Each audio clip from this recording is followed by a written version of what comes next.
Various national and provincial governments have been ordered by the Public Service Commission, or PSC, to immediately reverse a number of irregular appointments and discipline officials who were responsible for the transgressions.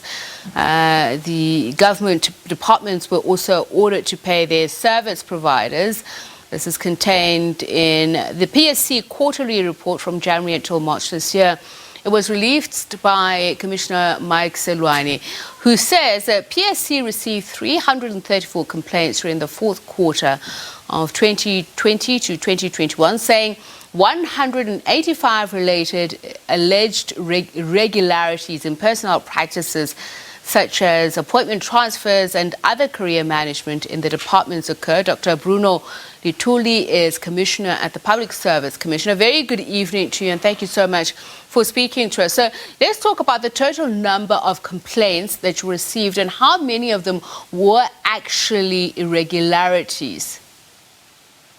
Firstly, allow me to greet your viewers, Tsepiso. Before we look at the irregularities, doing this particular work is informed by the fact that the Constitution requires that public administration be governed by the values and principles that are enshrined in the Constitution.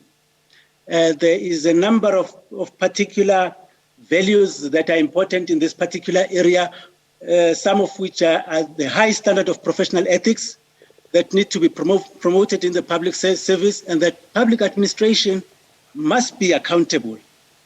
Good human resource management and career development practices must be cultivated, and lastly, public administration must be broadly representative of the South African people. Yes, there has been a number of complaints that you received, 334 to be exact. And yes, 185 were alleged irregularities. What happens is that when we investigate complaints, the outcome of that particular complaint is a report that actually states whether this particular complaint is substantiated or unsubstantiated. In the case of substantiation, then recommendations follow that information that goes to the EA, the executive authority, which are the MECs and the ministers, advising them what to do about the careers of those particular officials. Dr. Luthuli, how many were found to be substantiated of the total number of reports, and what was the extent of disciplinary action? Were any of those responsible fired? They should have been fired. The disciplinary processes themselves takes place over a long time, but we do not monitor that. What we actually monitor is that whatever recommendations we have provided to that particular minister or MEC, they have agreed with. Once they've agreed with that, we take that as being implemented. However, we do follow up on the implementation of our recommendations on an annual basis. And besides that, when we submit the recommendations to the department, we ask them to say so if they are not going to actually implement our recommendation and provide reasons. When that is not the case, we give them 60 days within which to come back to us and say, we have implemented this and that and that and that. So that is how they get monitored. Where they have not,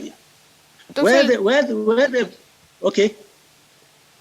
So I wanted to ask which were the worst performing provinces, and also if you can tell us about coordination of or realigning the functions of anti-corruption units within departments to ensure the prevention and detection of such irregularities.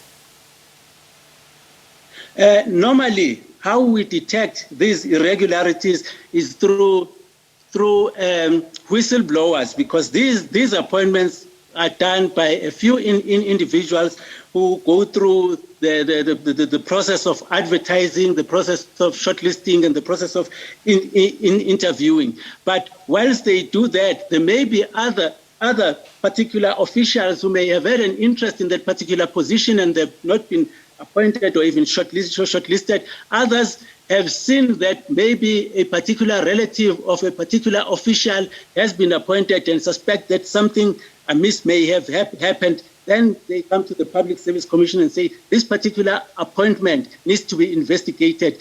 We feel that it is irregular, and then we go on. So it's basically, on a few occasions, you might find that even the EA himself, the minister may say, I do not trust this particular appointment, and ask for it to be invested. But there is very few of those. Most of them are people that are coming to us and say, we suspect those particular appointments to have been sort of cooked up. Well, thank you so much for speaking to us. Dr. Bruno Luthuli is Commissioner at the Public Service Commission.